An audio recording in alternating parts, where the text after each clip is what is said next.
today we're going to be learning something about antiques. Antiques are something many people are interested in. We can always find them if we look hard enough. As I always say, we are surrounded with them. You just have to know what you are looking at. What is an antique and why are we going to learn about them? Well, the official version of what an antique is written by the IRS, and the IRS says that an antique has to be 100 years old from the day that we're looking at it. So on October 15th, 2020, we are looking at something that was made October 15th, 1920. And that includes many, many different things. This is what is so exciting about this business. In this business, you have to know just one thing more than someone else, and you can make yourself a lot of money. We're going to be looking at the different aspects of doing antiques. Are we going to sell them at a garage sale? Are we sending them to auction? What are we going to do? We've all seen shops where they have a sign saying, "We buy gold and silver." Now, why? Why are they buying gold and silver, and who are they going to sell it to? And if you have it, and you're lucky enough to have it, who are you going to sell it to make yourself some money? World of Antiques is a very exciting place. I was in a consignment shop this week in our neighborhood. I literally bought a book that was published 10 years ago. I paid $5 for it. And I knew that it was a fairly limited edition of a book. It was about Elsie de Wolfe. Elsie de Wolfe was the first American interior designer. She started working in 1890. I knew of an interior designer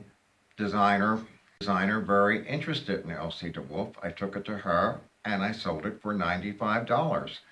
$80 is a very nice income to get from something that I owned for exactly 2 hours. In this class, we're going to be able to show you how to do that kind of thing, which I think is always so interesting.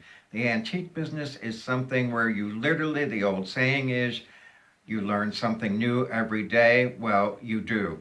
In the antique business, I've been in this business for 49 years, and believe me, there is always something new to learn. It can be only a segment about how something was produced, but as I said before, all you need to know is one thing more than someone else knows, and you can make yourself a lot of money.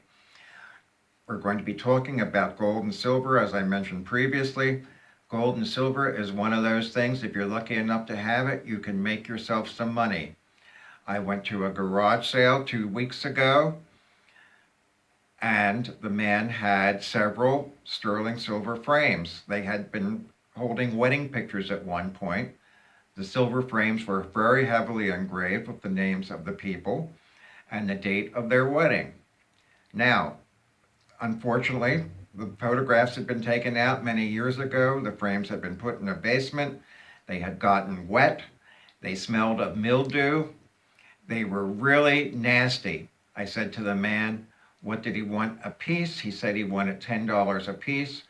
I bought them, took the frames whole, threw out the glass, threw out the backing, took them to a smelter, and got $140 for the 3 frames. In that case, engraving meant no difference whatsoever. You can do it. We are always surrounded with things that you can buy and you can sell, or you can keep. As far as this business is concerned, it's very much a movable feast. Yes, I have a few things in my home that I've had for many years, but it also changes. When you're exposed to many things in this business, you will find that you suddenly get a totally new interest. Maybe you're interested in Victorian furniture, and you go out and you study about it and you look about it and find something you like and you buy it. But suppose you're at a sale a month from now and you see a piece of furniture that you fall in love with, which is made in 1925 to 1930. A good piece of Art Deco furniture. Totally different from Victorian, because Art Deco was a reaction against the fussiness of the Victorian era. But